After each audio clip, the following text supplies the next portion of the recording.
এই নাস্তা একবার খেলে বারবার বলতে বাধ্য হবে আগে কেন বানিয়ে খায়নি। আর কাউকে খাওয়ালে সে বারবারই বায়না ধরবে এই নাস্তা বানিয়ে দিতে। তাহলে চলুন কিভাবে এই নাস্তা বানালাম দেখতে হলে পুরো ভিডিওটি আমার সাথেই থাকুন। আশা করছি ভিডিওটি ভালো লাগবে। আসসালামু আলাইকুম, সবাই কেমন আছেন? আশা করি নিশ্চয়ই ভালো আছেন। আমিও আলহামদুলিল্লাহ ভালো আছি। নিয়েছি হাফ বাটি টক দই, নিয়ে নিলাম স্বাদ মতন মিষ্টি মানে চিনি, স্বাদ মতন চিনি দিয়ে দিলাম। টক দই আর চিনি ভালো করে ফেটে নিচ্ছি। ফেটানো হয়ে গেছে, চিনিটাও গলে গেছে। এখন আমি দিয়ে দিলাম হাফ কাপ আটা। আপনারা আটাও দিতে পারেন, ময়দাও দিতে পারেন। স্বাদ মতন লবণ, তারপর জাল দেওয়া লিকুইড দুধটা জাল দিয়ে ঘন করে নিয়েছি। অল্প অল্প করে মেশাই নিচ্ছি। দেখতেই পাচ্ছেন কিভাবে মেশালাম আর ঘনত্বটাও কেমন হয়েছে। আমি এখন এক পাশে রেখে দেব। এখন আমি দুধ বসাই দিয়েছি হাফ কেজি। দুধের খিরসা বানাবো। দুধটা জাল দিয়ে ঘন করে নিয়েছি। তারপর দিয়ে দিলাম গুড়। আপনারা চাইলে চিনি দিয়েও বানাতে পারেন, তো আমি গুড় দিয়ে বানাবো, খেজুরের গুড়। তারপর 2 চামচ চালের গুঁড়া দিয়েছি, পানি দিয়ে গুলিয়ে দিয়ে দিলাম। এখন সুন্দর একটা খিরসা হবে। এই পর্যায়ে একটু লবণ, চালের গুঁড়া বেশি দিইনি, 4 চামচে 2 চামচ দিয়েছি। দেখেন হয়ে গেছে খিরসা, কত সুন্দর হয়েছে। নামিয়ে নিলাম। ঠান্ডা হলে কিন্তু ঘন হয়ে যাবে আরও।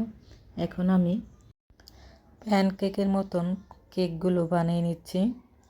চুলার আঁচটা লোতে রেখেই এগুলি বানাবো, নিচ দিয়ে যেন লেগে না যায় বা লাল লাল যেন না হয়। হয়ে গেল একটা প্যানকেক। আমি আরেকটা দিচ্ছি। বেশি মোটা হবে না, বেশি পাতলাও হবে না। দেখেন, দিয়ে 15 থেকে 20 সেকেন্ড রাখলেই কিন্তু হয়ে যাবে। আমি একটু আবার উল্টায়ও দিলাম। সবগুলো কেক বানানো হয়ে গেছে। এগুলো না এখনই খেতে খুব ভালো লাগছে। আমি একটা ছোট বাটি নিয়ে তারপর উপর করে দিয়ে চাকু দিয়ে কেটে নিচ্ছি। দেখতে যেন সুন্দর হয়, সব যেন এক সাইজ হয়। একটা একটা করে ছাড়িয়ে নিচ্ছি।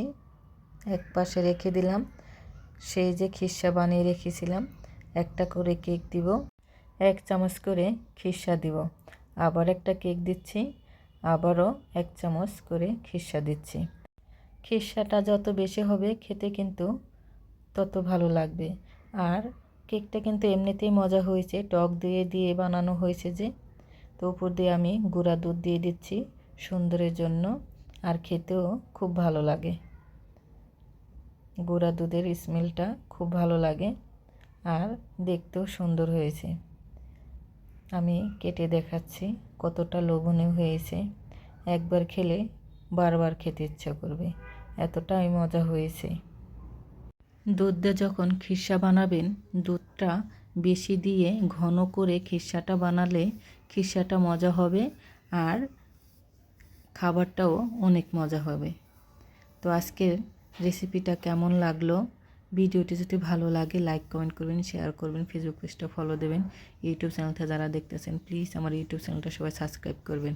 রেসিপিগুলো কেমন লাগে সুন্দর মতামত কমেন্ট